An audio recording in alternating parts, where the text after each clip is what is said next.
এখন বাজে হচ্ছে বিকেল ৬টা, আর আমি ঘুম থেকে উঠে আজকে তো আর পাশের গ্রামে যেতে হয়নি, সকালে গিয়েছিলাম।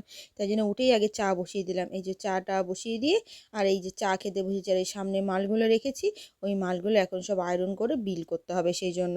তো এই যে তাড়াতাড়ি গুনে নিচ্ছি কটা মাল আছে। তো এই যে তাড়াতাড়ি করে চাটা খেয়ে উঠেই আমি এই যে মালগুলো সব আয়রন করতে লেগে গেছি। তো মালগুলো আয়রন করে মাল প্যাকিং করে নিলাম, কালকে কোথায় কোথায় যাব লিস্ট করে নিলাম। লিস্ট টিস্ট করার পরে আর এই যে আমি মাল কাটতে শুরু করে দিয়েছি। তো এই যে তাড়াতাড়ি করে মালটা কেটে নিলাম। এখানে একটা চুড়িদার ছিল, একটা প্যান্ট ছিল। তো এই মালটা কাটার পরে আর কটা মাল টাল কাটলাম কেটে টেটে। তারপরে আজকে আর নিচে যাইনি, কারণ আজকে বৃষ্টি পড়ছে দেখলাম খুবই। তার নিচে যাওয়া হয়নি বলে তাই জন্য ভাবলাম কি আর করব।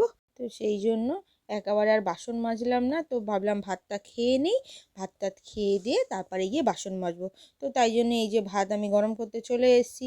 তো ভাত আর এই যে তরকারি গরম করলাম, আর একটা ডিম ভাজলাম ভেজে, আর খেয়ে দিয়ে নিয়ে একেবারে তারপরে গিয়ে এই যে আমি বাসন মাজতে এলাম।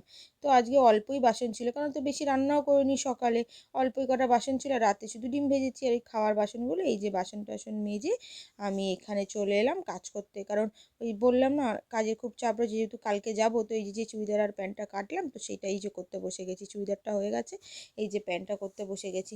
তো আজ কি ঘুম পাচ্ছে, সকালবেলা যেহেতু তাড়াতাড়ি উঠে গেছি, রাতেও দেরি করে ঘুমিয়েছি। তো এত ঘুম পাচ্ছে, এনার্জি আর লাগছে না কাজে। তবুও আমি সেই ক্রাইম পেট্রোল দেখতে দেখতে আর ওই মালগুলো করছি যাতে ঘুম না পায়।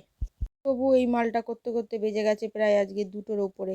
তারপরে গিয়ে আমি ঘুমিয়ে পড়লাম। তো ভিডিওটা আজকে এখানেই শেষ করলাম। কেমন লাগলো জানাতে ভুলবেন না। ভালো লাগলে লাইক কমেন্ট শেয়ার করে পাশে থাকবেন।